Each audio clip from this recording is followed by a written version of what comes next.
In this lesson, we're going to go through the 4 dimensions of our mixing space in a little more depth, and we're going to do it in order of importance, and I'll explain why some of the dimensions are more important than others, or at least they should take priority over the others. So the most important of the dimensions is depth, which is how close a sound is.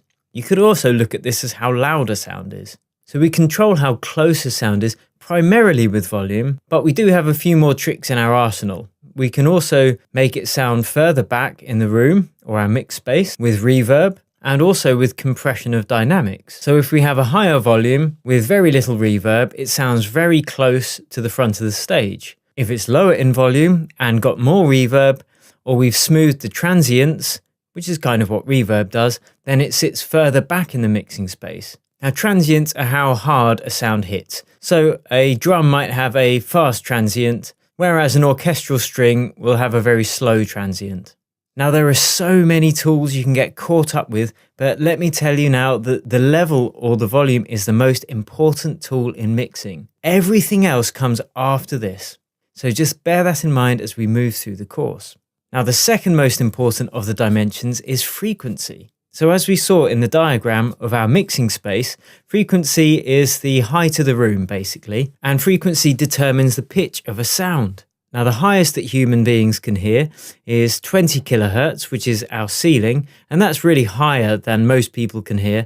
And the lowest human beings can hear is 20 hertz, which is really sub-bass, so it's almost inaudible. And that's what feels like it's punching you in the chest when you're out at a nightclub or a festival. Now, sounds are made up of many frequencies.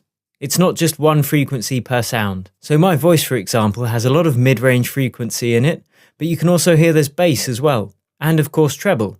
But the fundamental frequency is the most prominent frequency. If I play an A in the 4th octave on a piano, then it has a fundamental frequency of 440 hertz. Now, if I play that same note but on a synth sound, it's still got a fundamental frequency of 440 hertz, but it's all the other frequencies which make it sound different from the piano. And this is what's referred to as timbre. Now, because sounds have many, many different frequencies, our job in the mixing space isn't to completely eliminate any crossover of frequencies between instruments, but those are the areas that we have to be careful there isn't too much of a build-up, because this creates that muddy sound that we all know in our mixes, a lack of clarity. So we're going to be looking in depth at how to get rid of this mud where different instruments share frequencies. Okay, the third dimension that we work with is, as we said, stereo image. So stereo image is simply how much information there is in either the left or the right channel of a sound. You might pan a sound hard left, so there's no signal on the right-hand channel, or you might pan it hard right, so there's no signal on the left-hand channel. You can also get mono sounds, which sound very narrow, and you can get wide sounds that have audio information in the left and the right at the same time. But there is something I have to say about panning and stereo image. And this is super important because, as well as the mixing space visualization, this, probably above everything else, has had the biggest positive impact on my mixes. So you will hear me refer to this a lot. Stereo image and panning should be the icing on the cake. If your mix doesn't sound good in mono, then your mix ain't good enough. It's easy to get distracted by how good these big wide stereo sounds with loads of effects sound in our headphones or on our monitors. But if that's translated onto a mono system, which by the way is smartphones, a lot of club systems and a lot of festival systems, then you can end up with a really washed out muddy sound. Now, the reason clubs have their systems in mono is because barely anyone is equally spaced in between the two speakers. So if you had stereo sound playing in a club and someone's closer to the left-hand speaker than the right, the mix would sound out because they're hearing too much of the left but not enough of the right-hand side because it could be an extra 50 feet from where they are. So this is why a lot of clubs and venues play music in mono. Now you can see the problem if you've created a track that sounds amazing in stereo but no good in mono.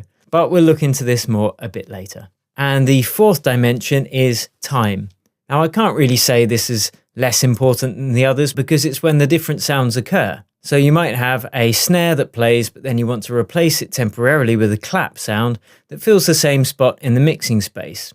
Or you might have a female vocal but then replace it with a synth lead temporarily. That is designed to fill the same spot in the mixing space. So bearing this in mind when we look at our mixes, we might see where there's a clash that could be solved simply by shortening a sound before the other one starts. And there are a couple of ways to do that, which we will look at later. So that sums up the fundamentals and the basic concepts behind mixing, as well as the concept of the mixing space, which we're going to refer to a lot in the rest of the course. But of course, we want to get practical and start actually doing it.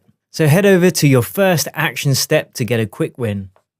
After that, I'm going to dispel some myths in the next section and arm you with the exact tools you need to make pro quality mixes from your home. See you in the next section.